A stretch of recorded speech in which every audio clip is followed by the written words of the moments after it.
e eu assisti o pronunciamento do Milei na íntegra, que ele fez um pronunciamento à nação falando sobre a obtenção desse superávit. E algumas coisas me chamaram a atenção. Fabi, uma das primeiras coisas que eu achei interessante foi que esse protesto convocado aí pelas universidades, na semana passada eu assisti uma entrevista lá da Argentina do ministro da Educação, ou do responsável pela pasta da Educação, que inclusive o Milei acha inclusive que deveria ser extinta.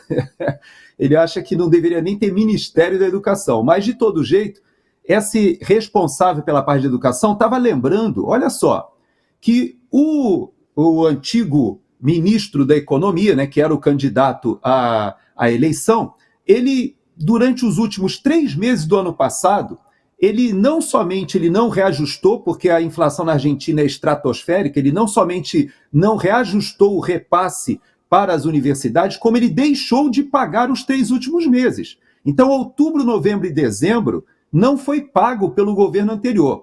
Então, é interessante que quando o Milei assume, ele não somente paga, como essa reclamação de que não tem dinheiro nem para pagar a conta de luz, ela está dentro daquele movimento que se organizou e que não reclamou nada do governo anterior de estar com... Ele sim, estava com um repasse completamente travado. E o governo Milei, inclusive, aumentou em 70% o repasse para as universidades. Agora, existe 46% dos gastos que agora estão sendo auditados que não tem nenhuma explicação, não tem prestação de conta nenhuma. Então, tá uma bagunça, eram realmente centros de proliferação ideológica, mais ou menos como acontece no Brasil. Mas eu queria chamar a atenção por aquilo que o Milei falou, que é a explicação do superávit fiscal que ele conseguiu na Argentina. Então ele diz que basicamente o que ele fez foi cortar gastos. Interessante que ele disse que esse superávit, ele vai transformar essa emissão que ele não precisou fazer de moeda, ele vai transformar em redução de impostos.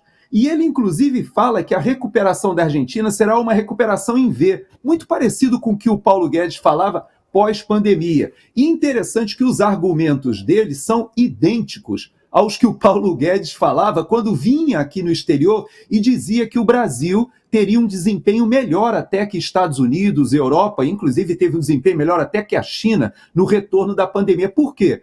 Porque os índices mostravam que se o governo ele gasta menos do que arrecada, esse superávit ele passa ao investidor e ao mercado financeiro uma segurança.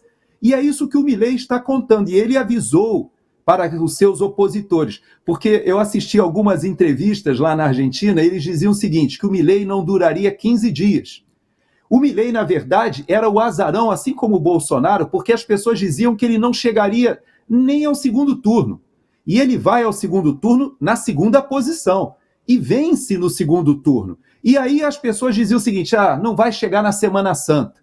E ele não só passou da Semana Santa, como já entregou resultado e já começou a ser olhado pelo mundo de maneira diferente.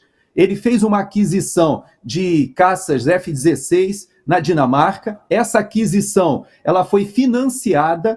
Ele, junto com os F-16, foram motores, foram simuladores, é um contrato interessantíssimo, ele começa a se aproximar da OTAN, ele esteve aqui no Texas, na fábrica da Tesla, e está realmente chamando a atenção. E hoje, inclusive, quando foi colocada essa notícia no Twitter, eu vi que o Elon Musk, ele reagiu a essa notícia do superávit na Argentina.